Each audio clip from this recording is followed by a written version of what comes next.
Section 11.6, the normal distribution. A wide variety of quantities in the real world, like sizes of individuals in a population, IQ scores, and many others, tend to exhibit the same phenomenon in which we see that the largest number of values lives somewhere in the middle of the range,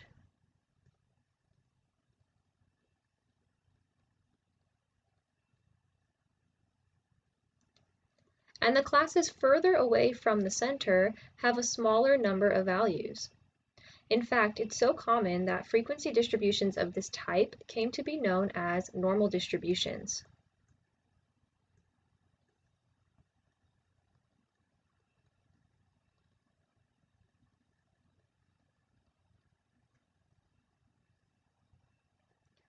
The normal distribution. The normal distribution is a continuous, symmetric, bell-shaped distribution. Consider the following graphs which show the heights of adult women. So here's a random sample of 100 women and their heights are recorded. As we go from graph A to graph B, we can see that the class widths are getting smaller. So maybe these ranges at the bottom of our bars spread across, let's say, 5 inches. So one of them might be from 5 feet up to 5'4", and then from 5'5" to 5'10", etc. In part B, though, we see that the class widths seem to be smaller. So maybe now they only spread across like 2 inches. And as we keep decreasing the size of our class width, like here maybe it's 1 inch or half of an inch, we can see that the graph gets closer and closer to this symmetric bell-shaped curve that we have over here. And this curve that we have here represents the normal distribution, right? It actually is true if we take the heights of all of the women in the world, the majority of the heights are going to fall somewhere in the center, and then we're going to have some, shorter women and some taller women, but overall, because our sample is so large too, it's going to end up giving us this fairly symmetrical bell-shaped distribution. Now, a probability distribution that plots all of its values in a symmetrical fashion, and most of the results are situated around the probability's mean, is called a normal distribution. So before, we were saying that most of the values fall in the center, and now we're saying that most of the results are situated around the mean. So in the center of our distribution, we're going to have x bar, which is our mean.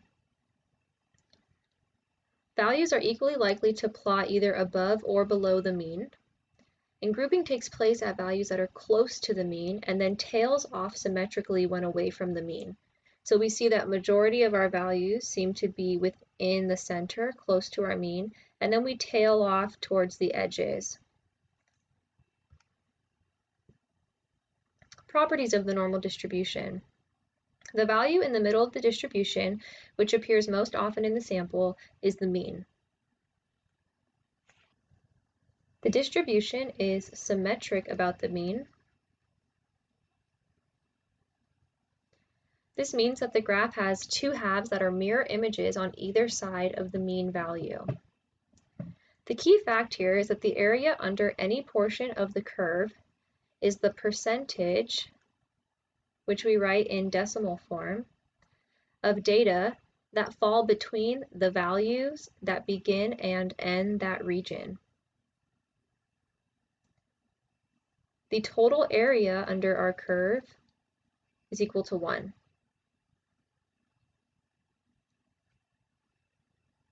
And we'll see this put into play in a little bit. Let's start with the empirical rule. When data are normally distributed,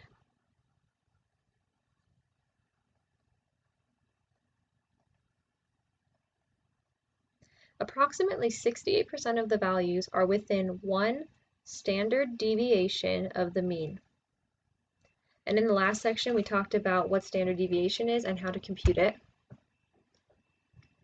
Approximately 95% of the values are within 2 standard deviations of the mean, and approximately 99.7% of our data values are within 3 standard deviations of the mean.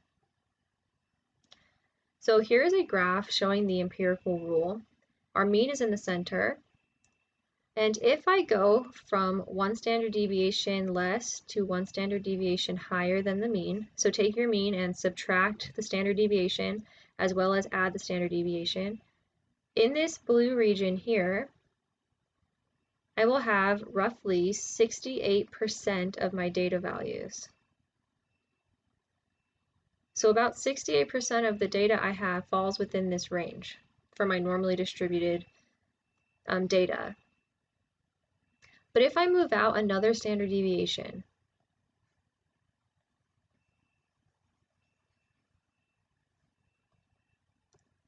so now starting from the mean, I don't just add 1 standard deviation, but I add 2, as well as subtract 2.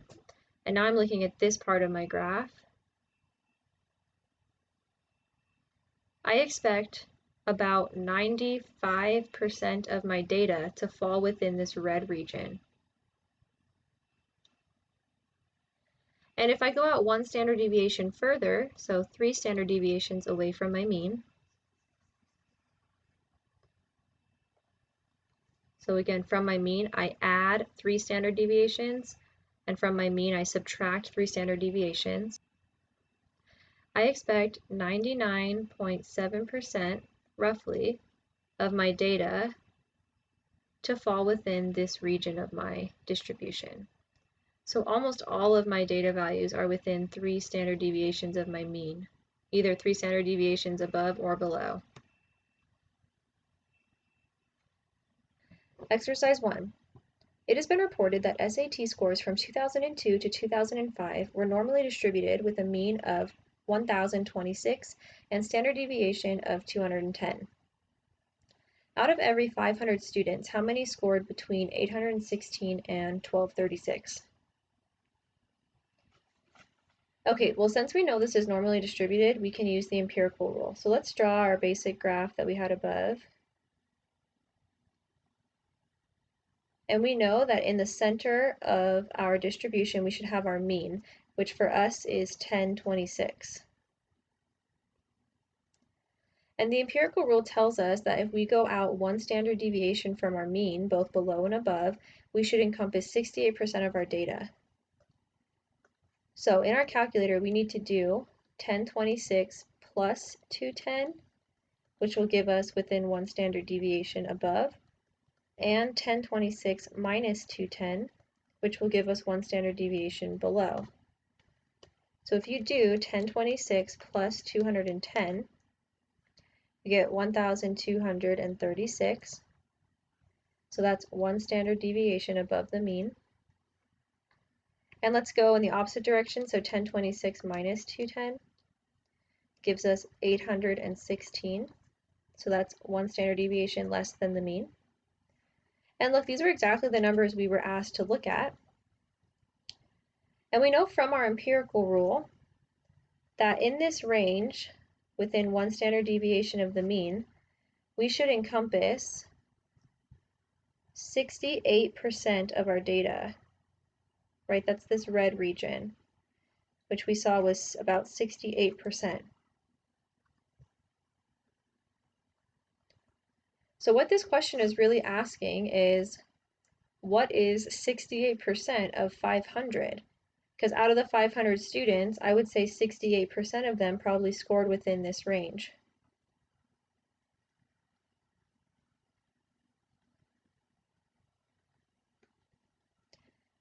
And we can use the translation that we learned when we were talking about percents. So this is x equals 0.68 times 500.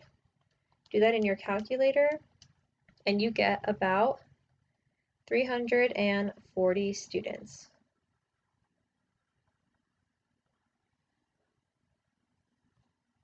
The standard normal distribution. The standard normal distribution is a normal distribution with mean 0 and standard deviation of 1.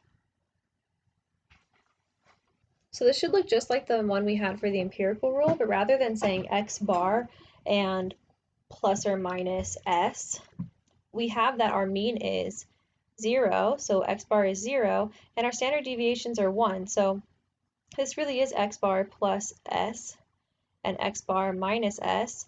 But remember, x bar is 0, so 0 plus 1 is 1. 0 minus 1 is negative 1.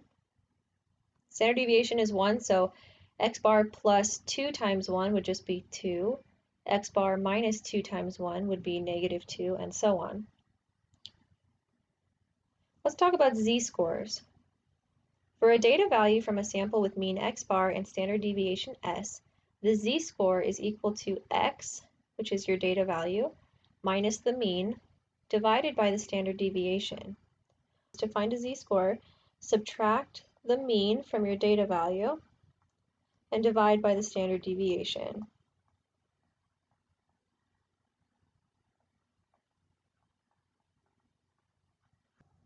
A data point is greater than the mean if z is greater than 0, and less than the mean if z is less than 0. Z-scores are typically rounded to 2 decimal places. Exercise 2. For the information from problem 1 about SAT scores, find the z-score for a student who scored 1350. Well, z is equal to your data value minus your mean, which for our case was 1026,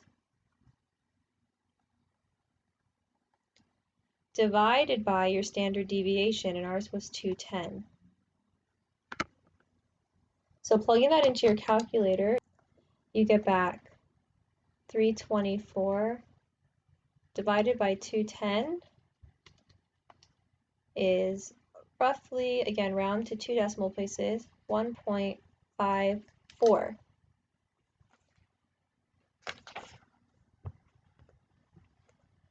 So what that means is a student who scored a 1350 on the SAT is 1.54 standard deviations above the mean.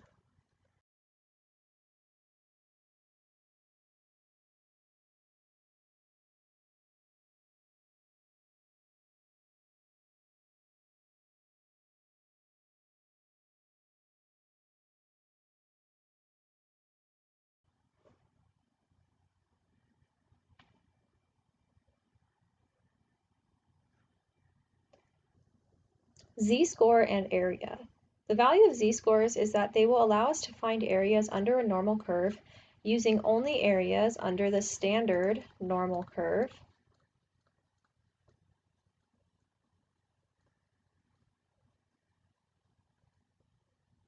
which can be read from a table like the one below. It shows the area under the normal distribution curve between z equals 0 and a positive value. So z represents your z-score, which is your standard deviation away from the mean. And A is the area underneath the curve. And remember, the area underneath the curve is going to tell you what percentage of your data values fall within that range. So below we have a problem, and we're going to come back and reference this table so I can show you how to use it. Also, notice our table only goes up to 3.25, so if your z-score is higher than 3.25, we're just going to assume area is equal to 0.5. Some facts about the standard normal curve. The area under any normal curve is divided into 2 equal halves at the mean, and each of these halves has area 0.5. So here's our standard normal curve. X bar is in the middle. We're going to assume that the entire curve holds 100% of our data value, so the whole thing would add up to 1. So if I cut it directly in the middle, then this would have 50% of my data values, and this would have 50% of my data values. Or the area is 0.5. The area between z equals 0 and a positive z-score is the same as the area between z equals 0 and a negative of that z-score. So remember, your z-score measures standard deviations away from your mean, and if we're using the standard normal curve, then our mean is 0. So an area between 0 and some positive z-score, something over here, this area under the curve, would be the same amount of area from 0 to the negative of that z-score, right? If I calculated the area that I have in red, it would be equal to the area I have in blue if this z value is just the negative of this blue z value. Which is why you may have noticed on our chart, we didn't include negative z-scores, because either side of our graph is going to have the same amount of area based off the positive or negative z-score. So problem 3, we're going to find the area under the standard normal distribution, and we're going to do a whole bunch of them.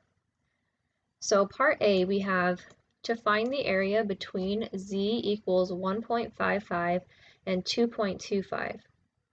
So what I always do is I always draw my standard normal curve first.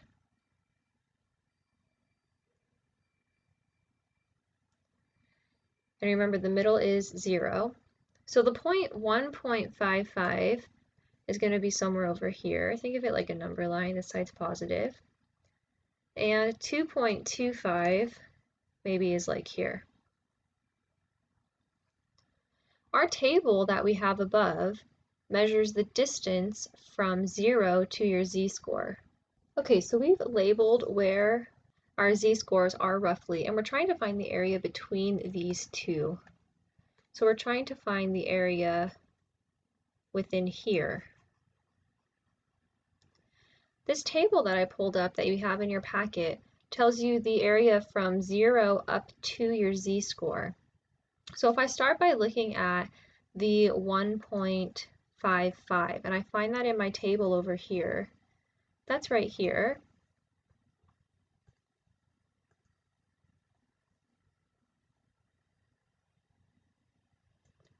So what that tells me for my picture is that the area from 0 up to this value, 1.55, that I have in blue is 0.439, or 43.9% of our data is within this range. However, I don't want that blue range, I want the orange range. And if I look at the 2.25, that's this value here, which is this 4.88, that's referring from 0 up until this value. So it's giving me this area. So what I have in green is 0.488, or 48.8% of the data. So we can see that these regions overlap. And if all I want is the orange region, I need to take the green region. I need to subtract off the blue region. Plugging that into your calculator, you will get back 0.049. So if I take the green region and I take away the blue region,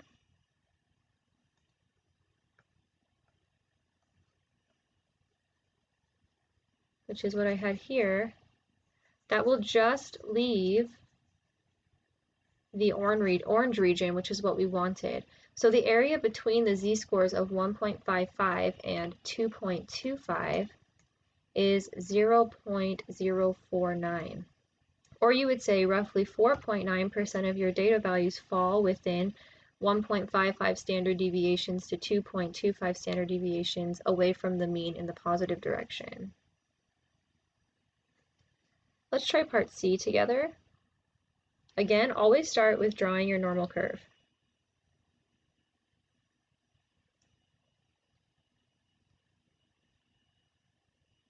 We have 0 in the middle.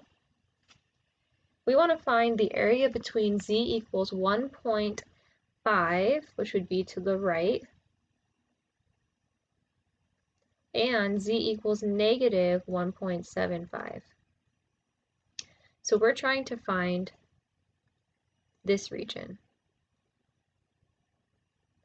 and figure out how much area under our curve is within these standard deviations from the mean. The score for 1.5, which is here, Remember, this is going to be the area between 0 and that z-score. So from here to here, this region has an area of 0.433. Let's find negative 1.75. Remember, the negative and the positive versions are still going to have that same area, so we're looking here. And from negative 1.75 to 0 contains an area of 0.46. So if I want to find the orange area, which happens to be the red and the blue, in this case, I just need to add these together.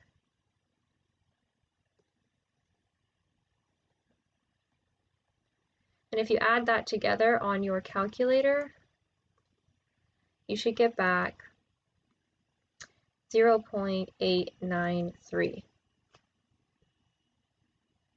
So about 89.3% of your data values will fall within the range of negative 1.75 standard deviations away from your mean to 1.5 standard deviations away from your mean. So what's cool about these z-scores is we can find the z-score for any normally distributed set of data, even ones that aren't standard normal, like we did with the SAT scores. And then when we have that z-score, we can look at the standard normal curve to figure out area under the curve. So you can calculate the z-score for any normally distributed distribution, and then you can utilize the standard normal distribution in this fun chart to figure out the area under your curve. Let's try part E together.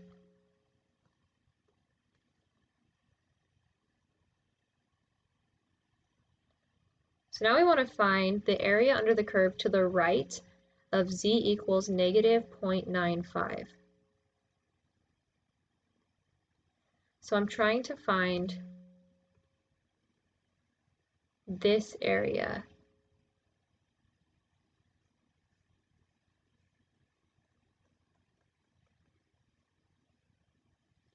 Okay, going back to my table, let's find the score for 0.95, which is down here. But remember, this area is only from our z-score to 0. So it's just this region in blue that's equal to 0.329. The other side of our graph, though, we already know that area because it was said above that our graph is split directly in half. So 50% on the right and 50% on the left. So this area over here on the right contains half of my area, or 0.5. So I just need to add my 0.329 to 0.5 to get the area of my orange region, which is 0.829. Try parts B, D, F, and G on your own. So for B, we want to find the area between negative 0.6 and negative 1.35. For D, we want the area to the right of 1.7. For F, we want the area to the left of negative 2.2. And for G, we want the area to the left of 1.95. And then come back and check your work.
For part B, we wanted to find the area between negative 0.6 and negative 1.35.